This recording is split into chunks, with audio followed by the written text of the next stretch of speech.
Hey guys, RetroTago here, back with another Myxlplyx Monday. This time, Superman issue number 11.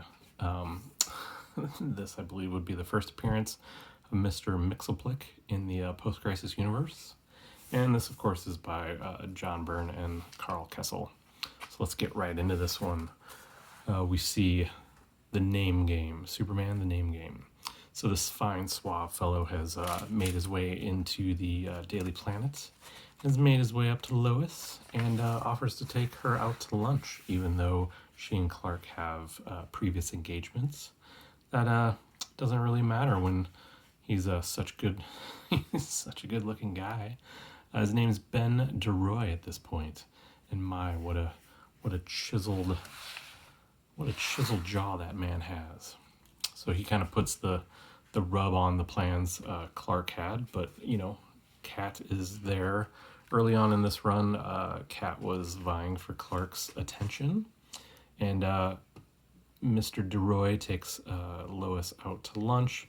This guy starts lighting up in the restaurant. She gives him the what for, and then yeah, his cigar in his hand catches on fire. So clearly this is Mr. Myxlplyx in disguise that we're seeing, you know, walking on air. And then this is great. They pass this kid pulling this pull string monkey toy. And what would happen with the click of the fingers, snap of the fingers? But of course, this guy turns into a real live gorilla and starts terrorizing things. So ultimately what Mr. Myxlplyx is doing is trying to out Superman to get him to come out to face him. So he does all these hijinks in the Daily Planet, getting turning invisible and you know, disrupting all the clothes and the well, no, that's just in the department store. My mistake. But here Clark has to pass on plans with Kat because Jimmy sets off his watch to alert Superman. And here we see Superman coming to battle with the children's toy gone wrong. And eventually, you know, he fights him for a couple seconds and the toy reverts back to normal, plops to the ground, crashes. The kid is clearly upset, but the mom is just confused as to what the heck went on. So here we see that Mr. Myxlplyx quickly reverses his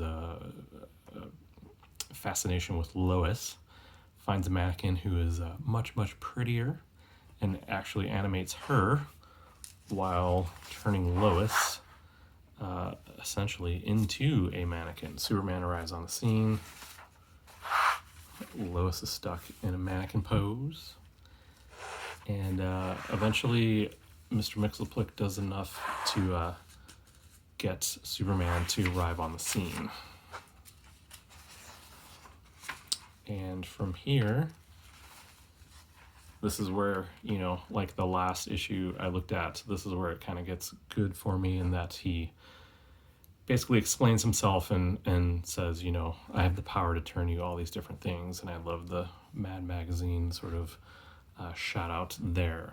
So essentially Mr. Myxlplyx is here. Oh yeah, this panel is great. He's basically, I have no more need for you. So he turns her back into a mannequin and just kind of pops her head off.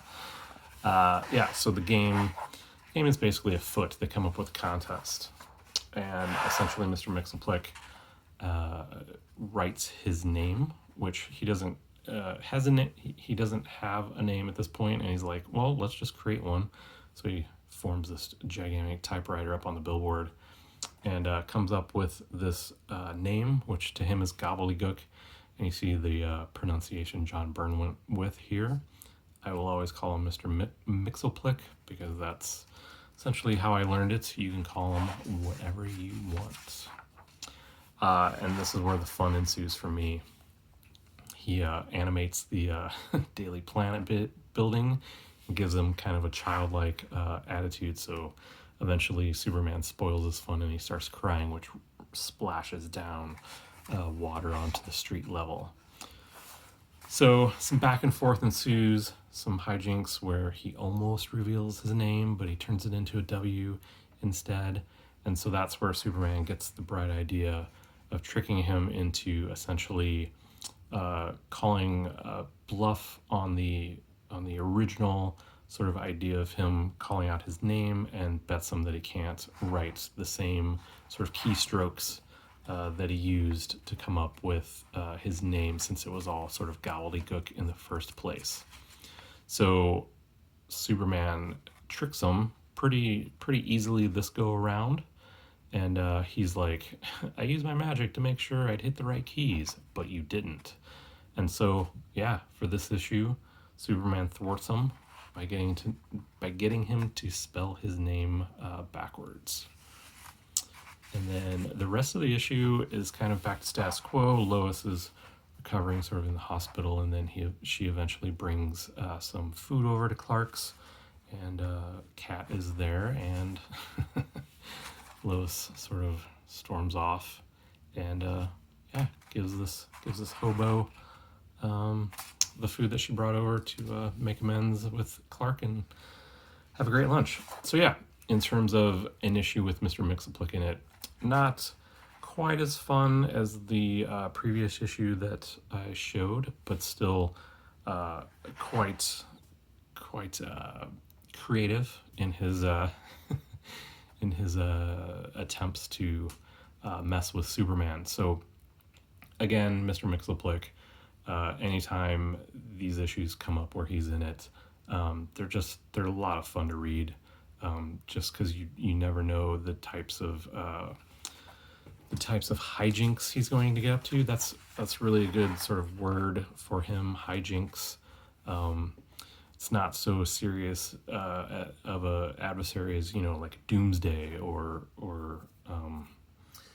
whoever, Mongol or what have you.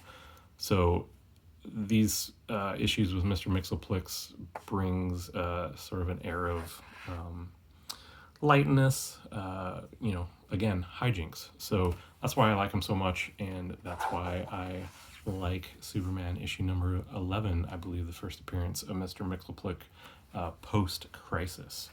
Anyway, guys, that will be it for Myxlplyx Monday for this week. I appreciate everyone stopping by, and quick note, there's a community contest going over at the Comic Collectors channel, so do please go check that out, and yeah, we'll see you in the next one. Thanks, guys.